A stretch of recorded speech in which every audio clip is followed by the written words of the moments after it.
Magandang araw sa inyong lahat. Kumusta yung mga papasok at pauwi? Sana hindi kayo ma-traffic. Dito tayo sa may landmark at saka festival mall. Ayan. Shoutout nga pala dun sa mga may lakad. Agahan nyo na. Agahan nyo ng alis ng bahay para hindi kayo malate. Kasi pagka maya maya pa kayo o nagtira na lang kayo ng 30 minutes, alanganin na yan. Agahan nyo na kung may lakad kayo. Kasi hindi natin alam yung kung may matatraffic ba kayo o hindi. Lalo na kung hindi nyo pa madalas puntahan yung lugar na yun.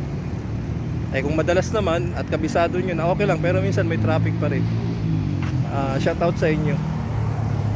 Palagi kong sinasabi sa inyo na ingatan nyo yung kalusugan nyo. Lahat ng bagay na sobra masama. Palagi nyong ingatan. Iwasan nyo yung mga taong toxic. Yung Jollibee, sabi pa wala na nga magawa, bida-bida pa.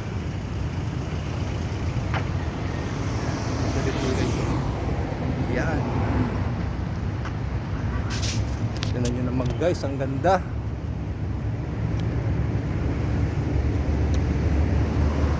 Sa mga kasama natin, palagi nyong iwasan yung mga mainitin ng ulo at saka yung mga wala namang naidudulot na mabuti sa inyo. Iwasan nyo na.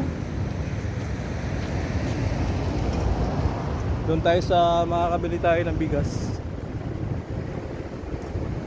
Kasi minsan hindi natin alam yung kung may problema siya sa bahay nila o may sarili siyang problema na nakakasagupa natin. Kahapon maganda naman yung ugali niya, tapos biglang nag-iba. Hindi natin alam yung guys. Kaya umuiwas na lang tayo para wala na tayong iniisip pag uwi natin. Mas magandang gumising ng pagising mo sa umaga na wala kang iniisip. Kung hindi yung baon mo ng pagpasok, asikasuhin yung sarili mo at yung sa trabaho mo o sa opisina mo, diba? Loob ng festival guys.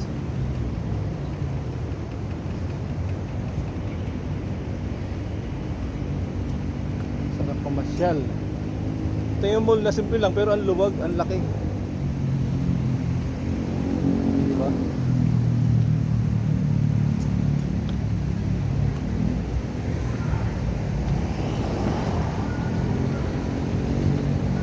Yung luwag, kung iikutin mo to, napakaluwag.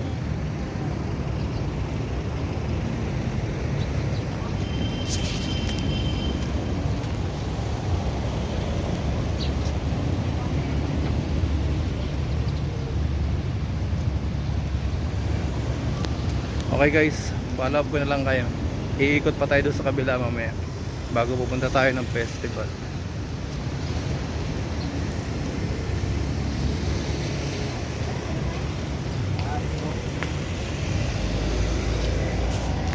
Ganda, walang traffic guys.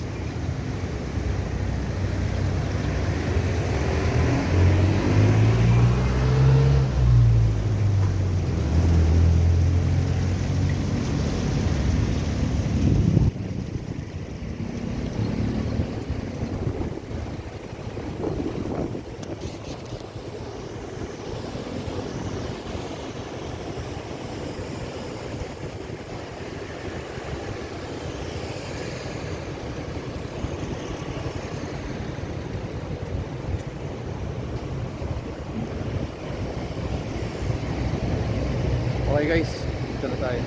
Pahalap ko na lang kayo mamaya. Ingatan nyo yung kalusugan nyo.